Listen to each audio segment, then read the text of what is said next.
Stop waiting for the perfect opportunity. If you keep telling yourself that you'll get back on track when things calm down, then this video is for you. Because not too long ago, we had another reminder of what actually matters. And I think it might help you too. So if you follow me over on my Instagram or my Facebook or any of my socials, you might have seen the post that I put out recently talking about Toby. For those that don't know, Toby is my brother, and the year didn't exactly start how we had planned it to. January 1st, around 6:50 in the morning, Toby started having cluster seizures out of nowhere. For context, the last time was 4 years ago. If you want to learn more about the backstory around Toby and what's been going on, then I'll put a link to the video here or here somewhere. Anyway, the last time that he'd had seizures was 4 years ago. 6:50 in the morning, because he had carers with him overnight, the carer noticed that he started having them, and had to wake mum and dad up. Went and rang 999 right away. Paramedics came. He was like straight into A&E. Got him on rescue meds to calm down the seizures. It was a couple, 2-3 days that he was in resus, and then was taken across a few different wards to just calm him down. He's on antibiotics for a while. In the end, they found that it was pneumonia was the trigger of the seizures, and a few days in hospital wasn't exactly the best start to the year. It's never a nice place to be in hospital. We ended up coming out on the 7th of January, I think it was. 6 days later, cleared up enough for Toby to come home. And like I said in the video before, Toby always just seems to overcome whatever's thrown at him. But like I've spoken about in a poster and video before, like when you spend time in hospital, it just makes you, it's always a reminder that like how insignificant everything else is compared to your health. Is that thing that if you don't have your health, you don't have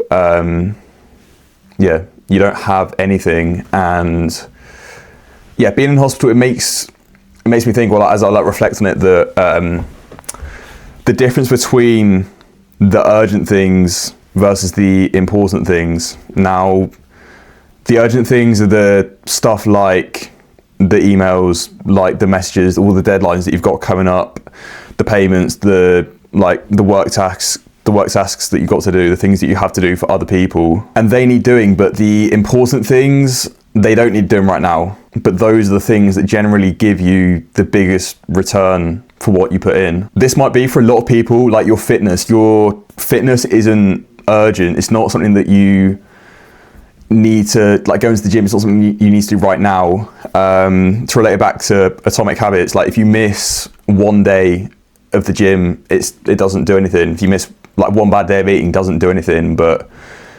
Or like even like a week of it doesn't really have an impact, but it's just the accumulation of that over weeks and months and years, that's what has the impact. And then at some point it just gets to a point where either something happens that makes you realize that you have to do something now, or whatever, something clicks that just makes you realize that you can't let it wait any longer. You have to do something about it. But the main point is that your health is underlying literally everything else that you're doing. And I won't lie, like as a coach, I'm not immune to this. There have been plenty of times that even recently, like I'm so focused on like getting more content out, trying to like put in like time for my clients and then doing things to try and help more people, that sometimes, like admittedly, I'll put my own training to the side just because I want to get more done. And it's silly because like what I spoke about in that video before about my own health, like knowing acutely like what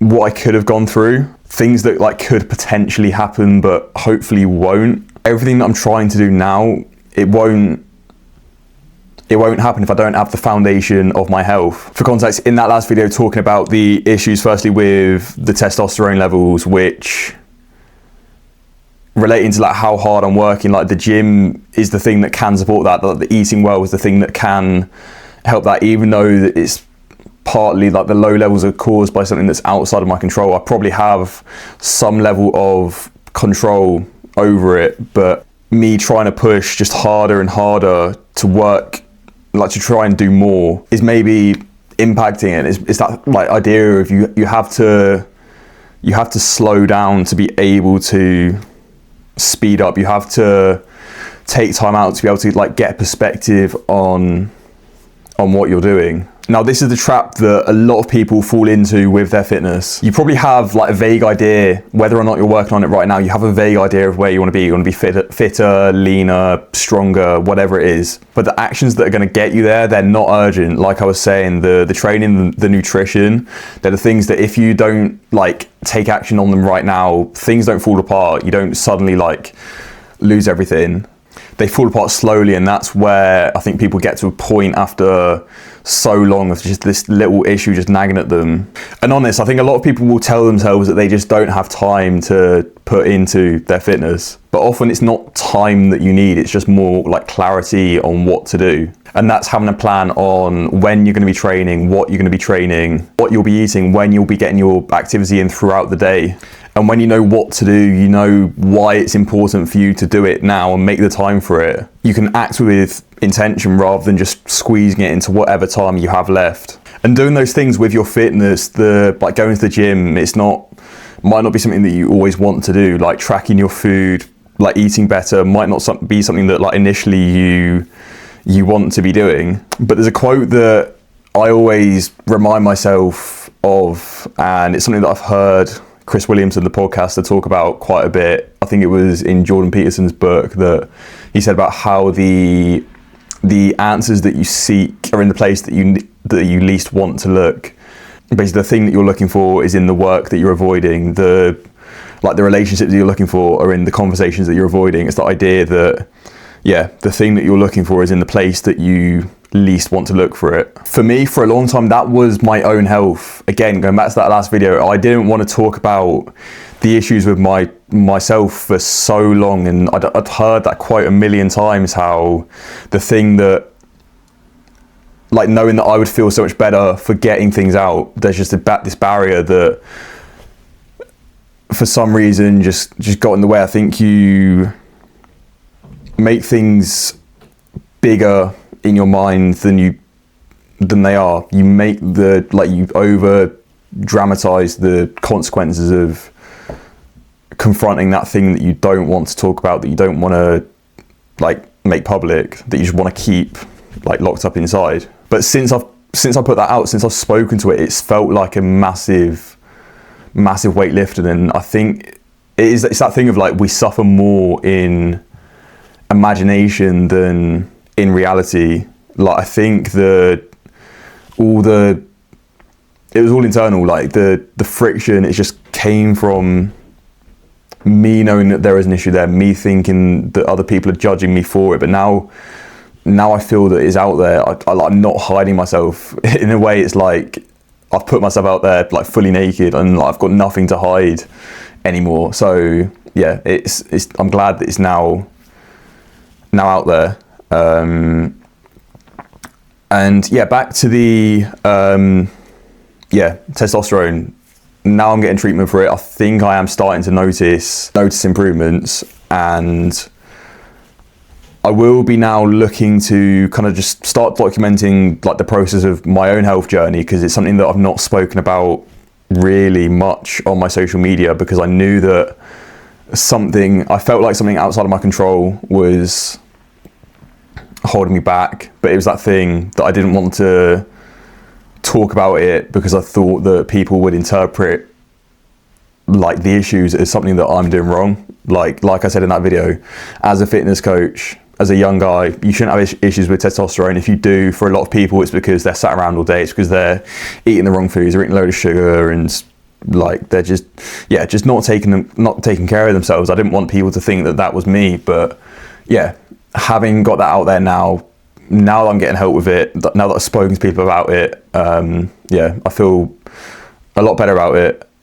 So like I said, I wanted to share more about my own journey now. I'm gonna start working with a coach. By the time this goes out, I might have spoke about that, but I'm gonna be sharing more of my journey, a little bit on my Instagram, but more so on my YouTube here. I'm gonna try and do videos just like documenting my own journey.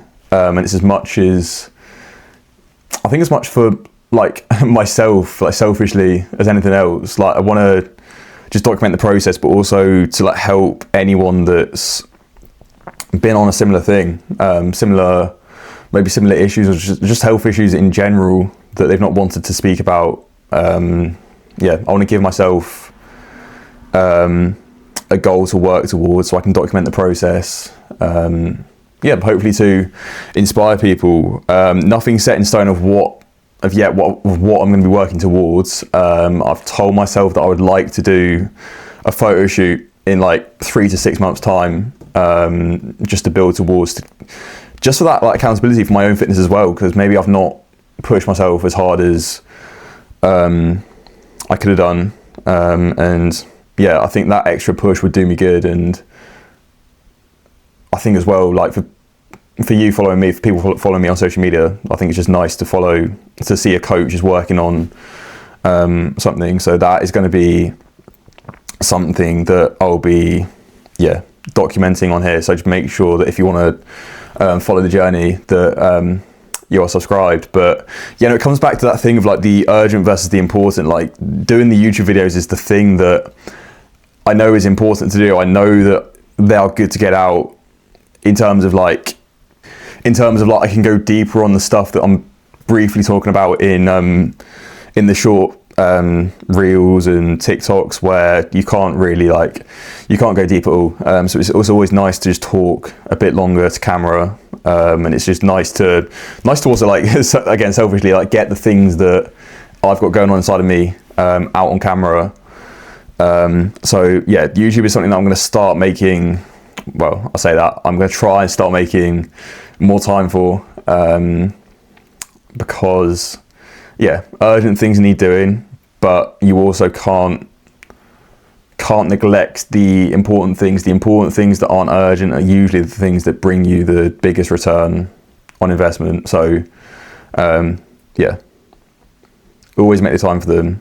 And maybe it's a good time to ask yourself, what is one thing that you've been putting off because it's not necessarily urgent, but you know deep down that if you started it, it would massively improve your life? You probably already know the answer to that question, so start doing it. So to wrap up, subscribe to follow along with my journey and how things progress. Secondly, if you're interested in working with me, I'll share more over on my Instagram, but I'll also put a form and a link to book a call in the description. And as always, start small, but start intentionally, and I'll see you in the next one.